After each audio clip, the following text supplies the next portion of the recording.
Nós temos que admitir que vivemos num tempo em que as pessoas estão muito desanimadas, muito desanimadas. Desanimadas, frustradas, desesperançadas.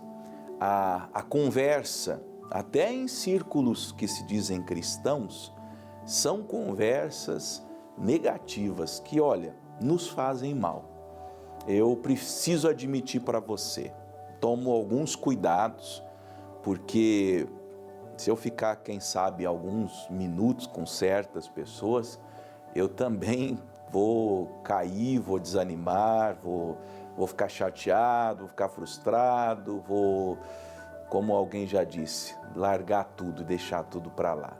A gente tem que tomar esse cuidado, saber com quem anda, com quem fala, saber quem ouve. E deixa eu fazer uma ponderação.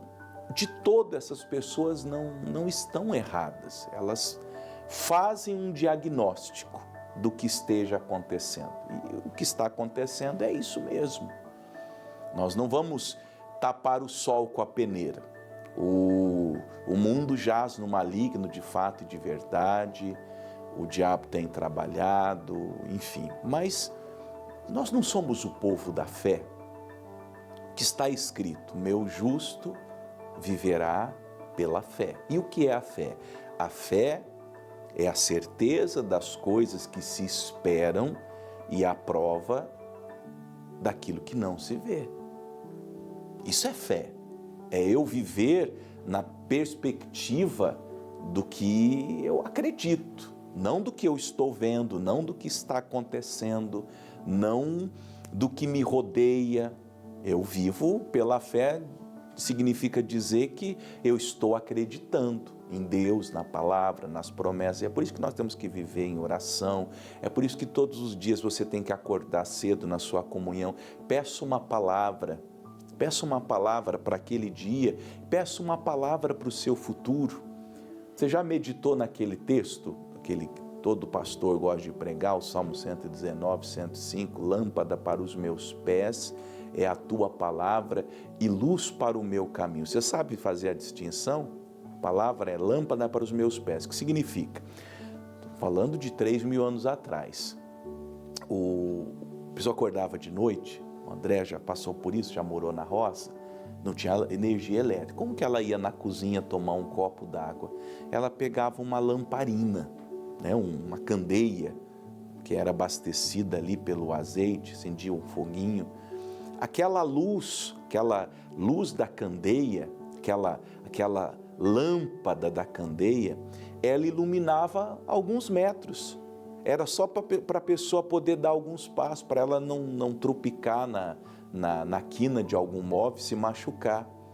Então, quando o salmista diz que a palavra é lâmpada para os meus pés, ele está dizendo o seguinte: Deus me dá palavras, me dá promessas, me dá revelações, me dá entendimentos, para os passos seguintes, para esse passo que eu estou dando hoje, para essa resolução da minha vida que é necessária hoje, para essa decisão de hoje, ou desse tempo, dessa semana, dos próximos dias. Lâmpada para os meus pés é a tua palavra.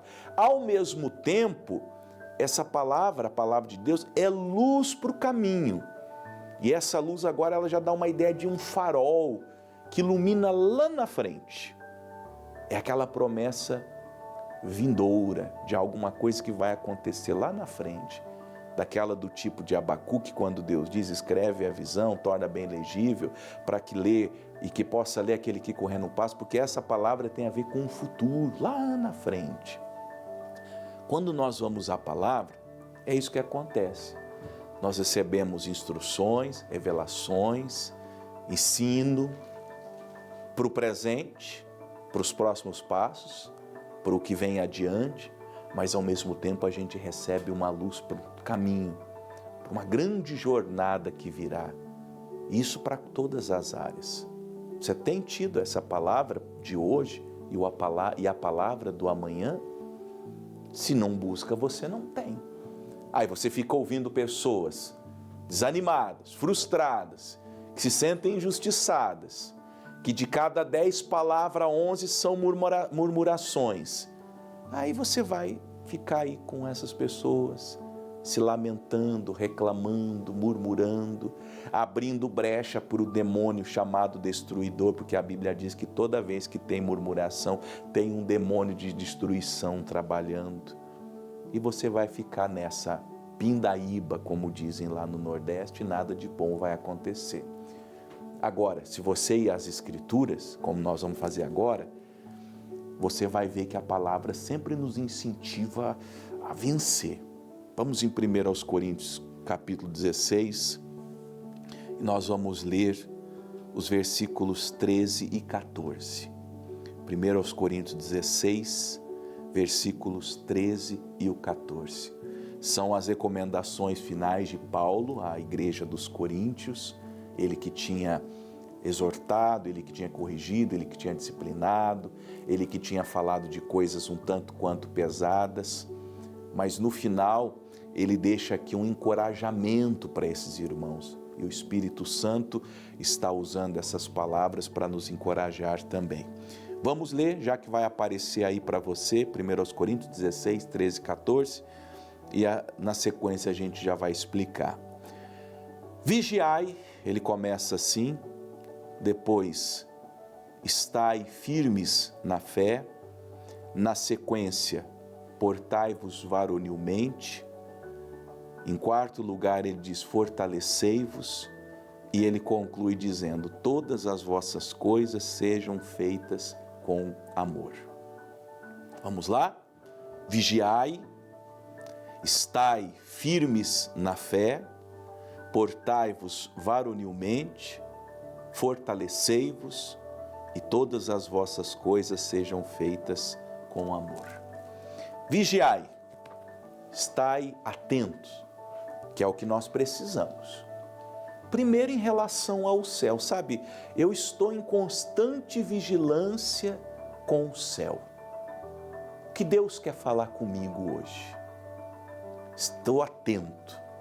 Eu acordo todas as manhãs de madrugada. Hoje eu acordei 1h30 da manhã. 1h30 da manhã me levantei, aí depois eu deitei mais um pouquinho, às 4 eu já estava de pé novamente.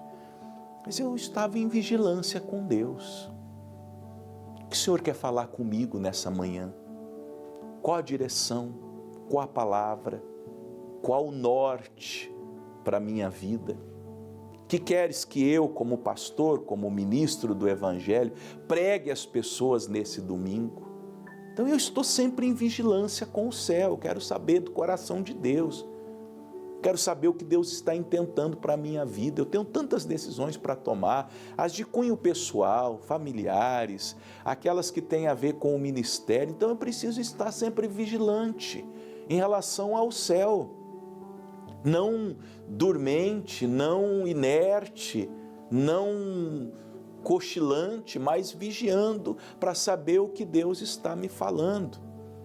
Vigilante também em relação ao mundo.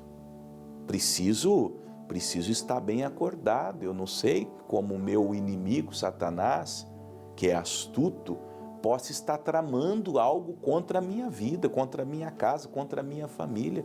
Por isso que eu vigio, por isso que eu sou uma sentinela atenta àquilo que possa vir. Como um vigia, uma sentinela ficava lá no cume da torre, ele não podia dormir.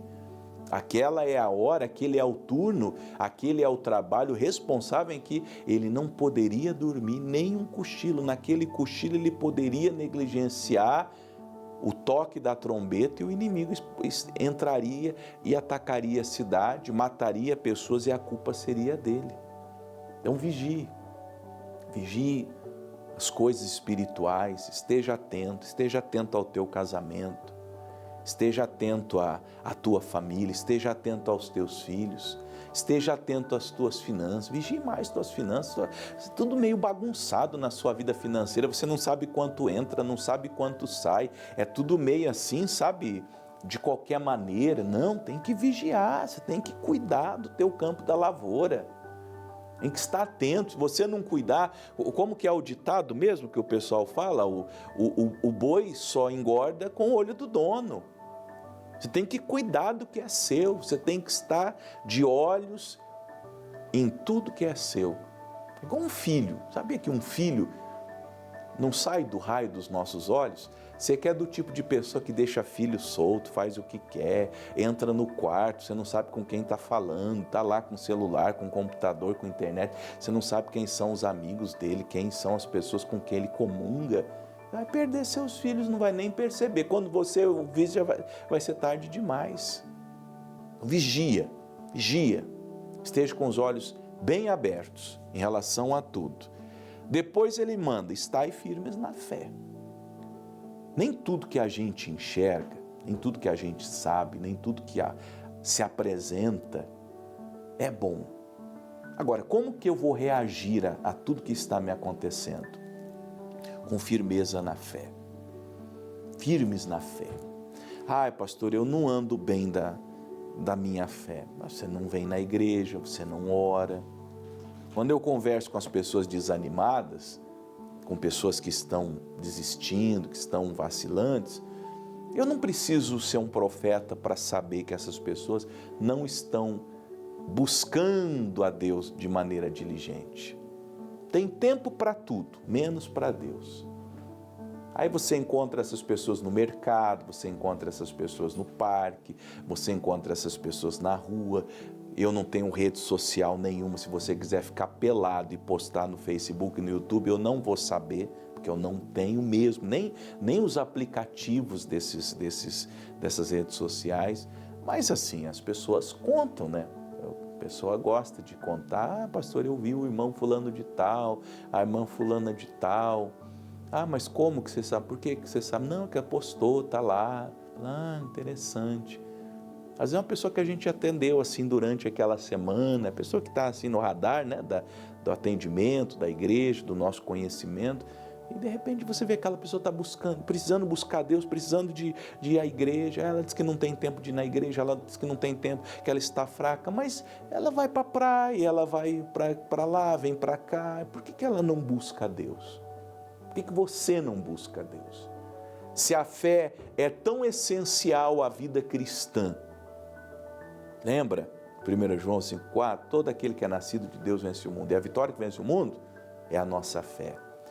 1 Pedro 5,8, Pedro nos ensina que nós devemos resistir ao diabo pela nossa fé. Deus detesta a pessoa, ele repudia uma pessoa que não tem fé. Se ele recuar, a minha alma não terá prazer nele. Então, se a fé é tão essencial, por que nós somos negligentes no que gera fé? Na palavra. Fé vem por ouvir a palavra. Por que nós somos negligentes na comunhão? Se a comunhão é a mãe da fé. A oração e a meditação, ir à igreja, ouvir a pregação é a mãe da fé. Então, é necessário, estai firmes na fé. Terceiro já, portai-vos varonilmente. Claro que há mulheres aqui, essa palavra é aos homens e às mulheres. Mas a gente, homem, nós que somos homens de verdade, sempre ouvimos dos pais, dos outros homens, seja homem, seja homem. Minha mãe sempre falou, homem não chora, homem não chora. Não ser quebrantado na presença de Deus, o choro do arrependimento, mas das outras coisas, tem que ser varonil, tem que ser forte. E é esse espírito que nós temos, essa resiliência, essa coragem de enfrentar o que quer que seja, sem baixar a cabeça. Nós só nos curvamos diante de Deus, nós nos prostramos aos pés do Senhor, mas em relação ao mundo nós temos que estar de pé, tem que trabalhar sim. Você não vai prosperar na vida se toda vez que você recebe o não, você se entrega. Você não vai ser um bom vendedor, você não vai ser um bom corretor, você não vai ser um bom empresário. Se toda vez que alguma coisa não vai bem, você desiste, você fica trancando o curso, começa, e daí a primeira dificuldade que você não consegue, você foi mal na prova, não conseguiu atender aquela obrigação, você já desiste, quer trancar, não, para com isso, você tem que ser varonil, tem que entrar na vida como o pessoal fala aí, de carrinho mesmo. Tem que ir. Às vezes na vida, gente, o que está faltando para a nossa vitória é aquela disposição de dizer assim, ou vai ou racha. Não vou aceitar, vou me estrepar, vou ficar machucado, mas eu vou entrar nessa dividida para vencer. Varonil, é homem. E não vou chorar não vou ficar me lamentando, não vou ficar fazendo comentário na internet aí, fazendo de que eu sou o papel do coitadinho, porque tem gente que gosta de fazer o papel do coitadinho. Esse deu problema. Você gosta de fazer o papel do coitadinho, o cachorro que caiu da mudança, sabe aquele cachorro que caiu da mudança, que perdeu os donos, que não sabe onde é a sua própria casa? Levanta daí e vai encarar a vida. Nós temos que encarar a vida, nós temos que encarar as lutas, os nossos problemas, é o que é, como eu disse mais cedo. Mas não vai resolver ficar murmurando, não vai resolver ficar reclamando, não vai resolver se entristecer, não vai resolver desanimar. Ah, meu noivo me abandonou, está com outro. Arruma outro noivo então, melhor do que aquele.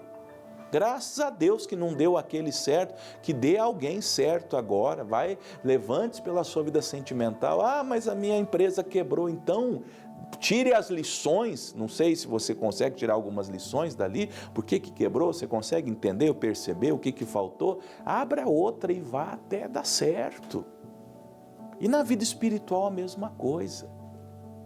Você tem com Deus, é assim mesmo, tem que ser varonil, tem que ser aquela pessoa destemida e ir para cima. E depois, fortalecei-vos. Mesmo uma pessoa firme na fé, uma pessoa vigilante, uma pessoa varonil, ela precisa, vez ou outra, se fortalecer. A gente, de vez em quando, tem que parar tudo. Ficar mais a sós, orar mais, ler mais, evitar falar. Fortalecei-vos no Senhor e na força do seu poder.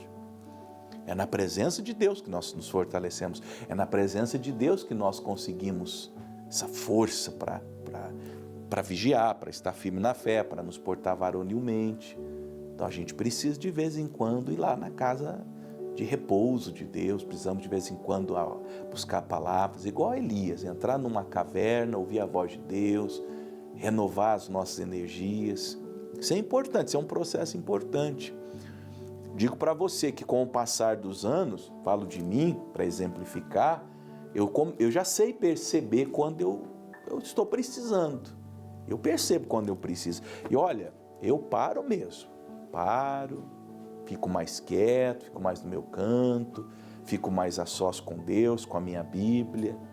E não tem melhor coisa para se fortalecer do que você ficar sozinho com Deus. Eu preciso de um ambiente, eu tenho tanto na igreja como na minha casa, tenho um ambiente, um escritório, e eu levo ali só uma Bíblia, a Bíblia e Deus, e fico ali, 1, 2 horas, às vezes 1 ou 2 dias, às vezes até mais, até que eu sinta que eu estou fortalecido de novo, que eu estou preparado para sair daquele lugar e voltar para a minha lida, para a minha luta. Agora, pensar em desistir, ficar aqui na minha mente conjecturando coisas negativas, não. Eu me nego a fazer isso. Vou me fortalecer. Se eu vejo que eu não vou dar conta de resolver uma questão, eu entro e vou me fortalecer. Mas eu não vou ficar desistindo, não vou ficar conversando com gente que desistiu. Deus me livre. Olha, você tem que se afastar de algumas pessoas aí do seu convívio. Ah, pastor, mas é o irmão da igreja. É o irmão da igreja, mas da sinagoga de Satanás, esse irmão aí. É a sinagoga de Satanás. Ele faz parte, ele está dentro da nossa igreja, mas ele é da sinagoga de Satanás. Porque toda vez que você conversa com essa pessoa, você fica mal, você fica desanimado, você fica ressentido. Então fortaleça-se, vá a Deus, vá buscar, vai clamar até que Deus se revele a você, até que Deus te dê um ânimo, te dê uma unção para que você possa vencer. E terminando, todas as vossas coisas sejam feitas com amor, tudo. Estava hoje orando, pensando nessa palavra. Você, senhora, mulher casada que tem filhos, vai fazer a comidinha do seu marido, dos seus filhos à noite. A senhora pode ter trabalhado o dia inteiro, está cansada, querendo banho e cama, mas tem a responsabilidade de preparar o jantar do seu marido, de preparar o jantar dos seus filhos. Faz isso com amor. A senhora pediu tantas vezes para Deus te dar um marido e filhos, e Deus te deu um marido e filhos, agora você trata eles assim, você vai perder teu casamento. E se você voltar depois e vier aqui na igreja, ai pastor, meu marido foi embora, sabe o que eu vou dizer para você? Bem feito, amém? Bem feito, eu vou dizer na tua cara, bem feito, porque Deus te deu um marido, te deu filhos, te deu um casamento, te deu um homem que te ama e você cuidou dele dessa jeito aí, que a senhora cuida, que não poder nem falar que é um cuidado. Bem feito, tomara mesmo que teu marido vá embora para você levar um chacoalhão aí, você não faz as coisas com amor. E para os irmãos também, para os homens também. Tem uma mulher de Deus, dedicada, trabalhadora, que, sabe, veste a camisa junto, parceira na vida, e você faça tudo com amor. Seu trabalho, seu ministério, tudo na nossa vida, tudo. Dizimar, ofertar, tudo que a gente faz, a gente precisa fazer com amor. São 5 recomendações que serão um remédio para você não desanimar. Se você não seguir essas recomendações, você vai entrar junto com os murmuradores e vai cair, vai sucumbir, vai perder tudo de bom que Deus queria fazer na sua vida. Espero que não aconteça. Siga esse conselho do Senhor e seja abençoado em nome de Jesus. Amém?